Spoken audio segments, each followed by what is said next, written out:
ওরে আমি আল্লাহ তোরে এত সুন্দর চেহারা দিয়ে বানাইছি,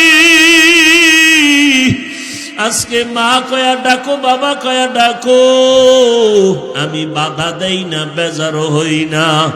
কিন্তু কথা বলার শক্তি দিলাম আমি, মা ডাকার শক্তি দিলাম আমি, বাবারে বাবা বলিয়া ডাকার শক্তি দিলাম আমি।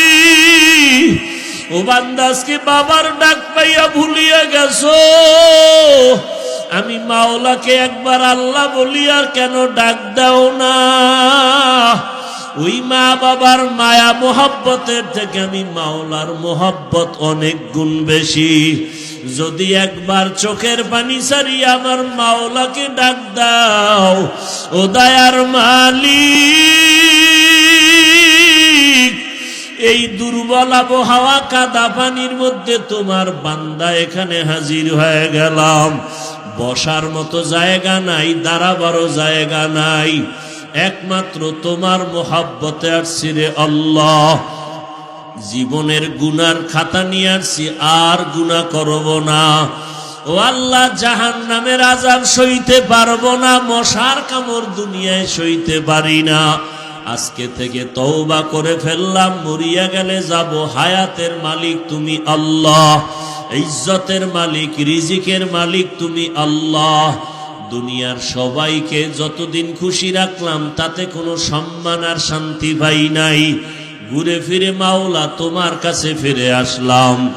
আর নামাজ ছাড়ব না, বেপরদায় চলব না, মা বাবার অবাধ্য হইয়া গুনাহ করব না, ওলামায়ে কেরামের পরামর্শ নিয়ে চলবো, নবীর সুন্নতের উপরে মজবুত হয়ে চলবো।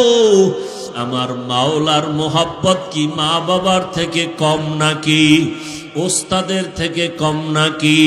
কোন ছাত্র অন্যায় করিয়া দূরে থাকে, কিন্তু ওস্তাদের মায়া বাড়তে থাকে। এক পর্যায়ে ছাত্র যখন আসিয়া কান্না করে বলে, হুজুর আমাকে মাফ করিয়া দেন, এমন কোন ওস্তাদ নাই কান্না দেখে ক্ষমা না করে পারে।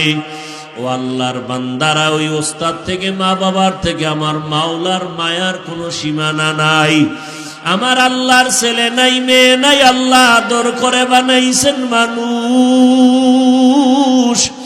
এই মানুষের আরামের জন্য পানির আয়োজন করেছেন, বাতাসের আয়োজন করেছেন, সূর্যের আলোর ব্যবস্থা করেছেন।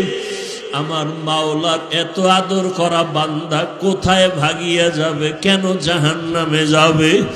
আমার আল্লাহ যুগে যুগে নবী পাঠায় বলে, নবী যান, দাওয়াত দেন, খারাপ আচরণ করিয়েন না, ব্যবহারে যেন উম্মত আপনার থেকে দূরে সরিয়া না যায়, এমন ভালো ব্যবহার দিবেন যেন নামাজের জন্য পাগল।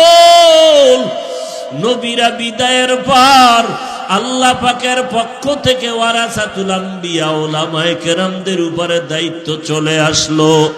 আল্লাহর নবীও বুঝায় গেলেন, ও উলামায়ে কেরাম,